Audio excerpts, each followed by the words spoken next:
సచిన్ రాజ్ అత్యాధునిక world class physiotherapy treatment తో అన్ని రకాల నొప్పులకు శాశ్వత పరిష్కారం.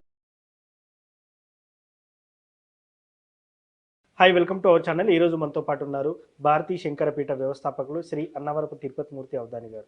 నమస్కారం గురువు గారు. ఓం శ్రీ మహాగణాధిపతయే నమః. గురువు గారు, అయోధ్య రామ మందిరం ఓపెనింగ్ అయితే ఉంది, ప్రారంభోత్సవం. ఈ ప్రారంభోత్సవం రోజు అక్కడికి వెళ్ళలేని వారు మన ఇంట్లో ఏం చేయాలి, ఏం చేస్తే మంచి ఫలితం ఉంటుంది? ఆ ప్రాణ ప్రతిష్ఠ జరిగేటప్పుడు ఇక్కడ ఏదైనా మంత్రం చదవాలంటారా? మనకు ఆ ఫలితం దక్కుతుందంటారా? రాముడు వారికి సంబంధించినటువంటి మంత్రం ఏదైనా ఉంది అంటే రామతారక మంత్రం. ఓకే, అంటే రామో విగ్రహవాన్ ధర్మ అంటారు. రామో విగ్రహవాన్ ధర్మ.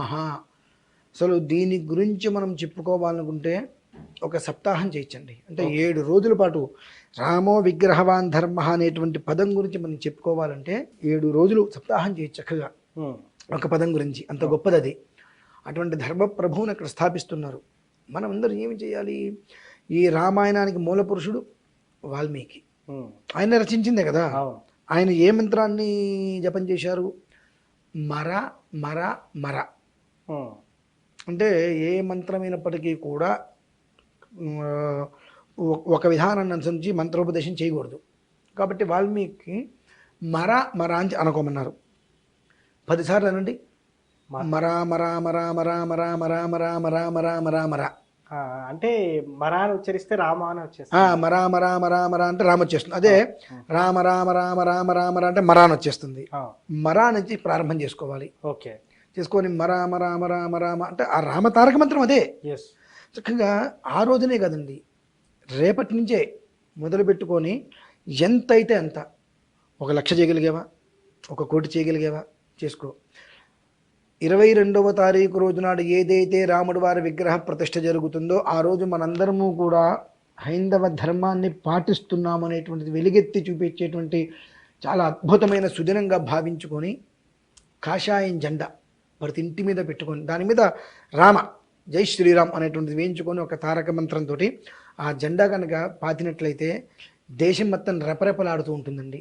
ఎందువల్లనంటే 1,00,00,000 మంది జై శ్రీరామ్ అనేటువంటి పెట్టారంటే 1,00,00,000 మంది జై శ్రీరామ్ అనేటువంటిది తలా 1,00,000 అన్న ఎన్ని కోట్లు అవుతాయండి మంత్ర జపం. ఆ జపం సరిపోదా దేశం మొత్తాన్ని సుభిక్షంగా ఉంచడానికి?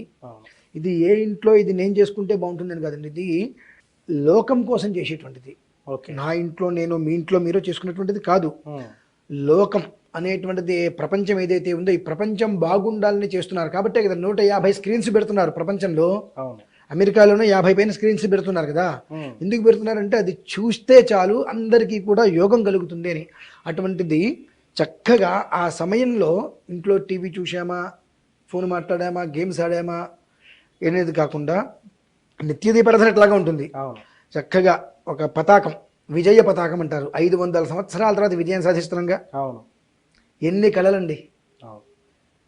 కాబట్టి ఒక విజయ పతాకాన్ని ఇంటి ముందు ఎగురవేసి చక్కగా ఆ మరా మరా మరా మరా ఆ రామ శబ్దాన్ని పారాయణ చేసుకుంటూ, ఇంకా ఓపిక ఉంది, చరితం రఘునాథస్య శతకోటి ప్రవిస్తరం ఏకైకమక్షరం ప్రోక్తం మహాపాతకనాశనం. అంటే కేవలము కూడా రామ అనేటువంటి శబ్దం ఉచ్చరించడం వలన ఎన్నో పాతకాలు పోతూ ఉంటాయి. దీనికి ఒక ఇది కూడా ఉందండి. మారీచు సుబాహుల గురించి విన్నారు కదా.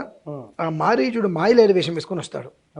రావణాసురుడు చెబితే ఏం చేయాలంటే తను మాయలేడి వేషం వేసుకెళ్ళి రాముడి దగ్గరికి వెళ్ళగానే వామ్మో అంటాడు.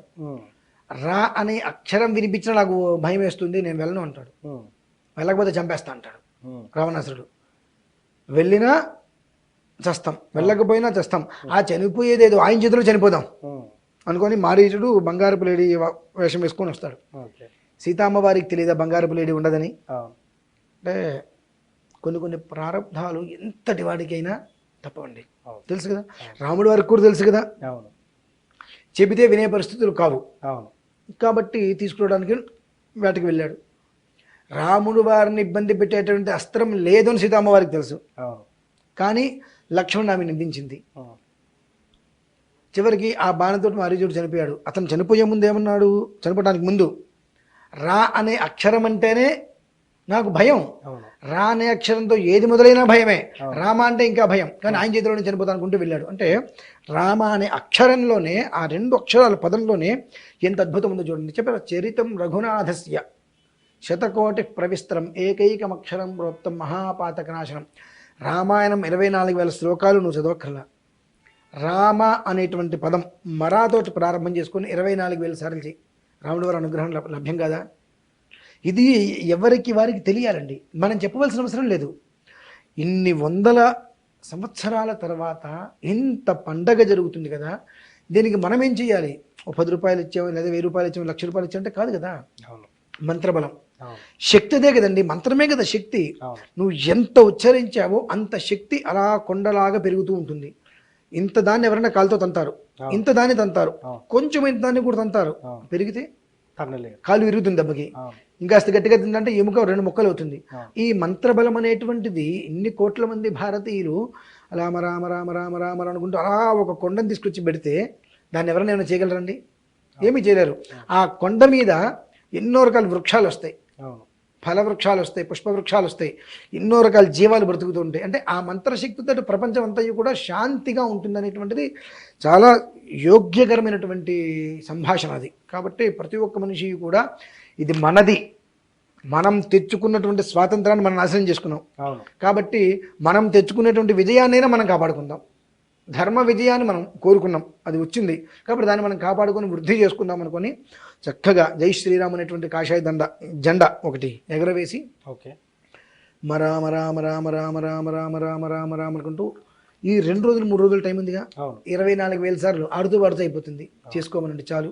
సార్ ఇక్కడ చిన్న సందేహం, ఇప్పుడు ఇది ముహూర్తం టైంలోనే ఈ మంత్రం జపించాలా, లేకపోతే ముహూర్తం అంత అయిపోయిన తర్వాత ఈవినింగ్ ఒక దీపం పెట్టి? నేను రేపటి నుంచి అని చెప్పానండి, అంటే ముందు రోజు నుంచి చేయండి. ఓకే.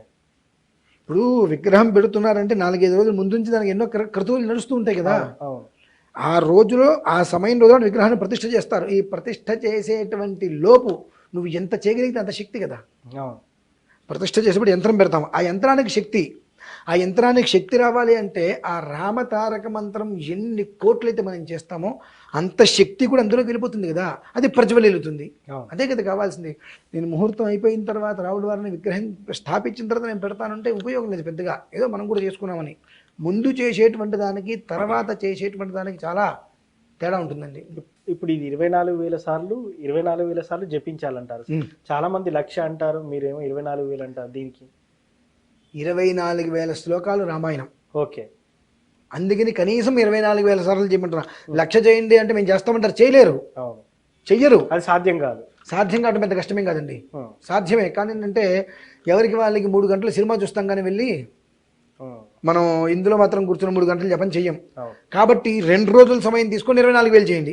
కనీసం రామాయణం చదివిన పుణ్యమైనా వస్తుంది. రామాయణం 24,000 శ్లోకాలు ఎట్లాగో మనం చేయలేం, సుందరకాండ 64 స్వర్గాలు మనం చెప్తున్నాం ఎట్లాగో. కాబట్టి కనీసం మరా అనేటువంటిది 24,000 సార్లు చేసినా ఆ యోగమే వేరండి. అది సూపర్ సార్. నిజంగా ఆ ముహూర్తం టైంలో కాకుండా ఈ రోజు నుంచే మీరు ఈ మంత్రం చదవడం మొదలు పెట్టండి అని చెప్పి చాలా చక్కగా చెప్పారు. Thank you very much. చూశారు కదా, ప్రతిష్ఠ రోజున చదవాల్సిన మంత్రం ఏదైనా ఉందా అంటే గురువు గారు రామతారక మంత్రం అయితే చెప్పారు. ఇది వాటి కార్యక్రమం. మరో కార్యక్రమంలో మళ్ళీ కలుద్దాం. Thank you.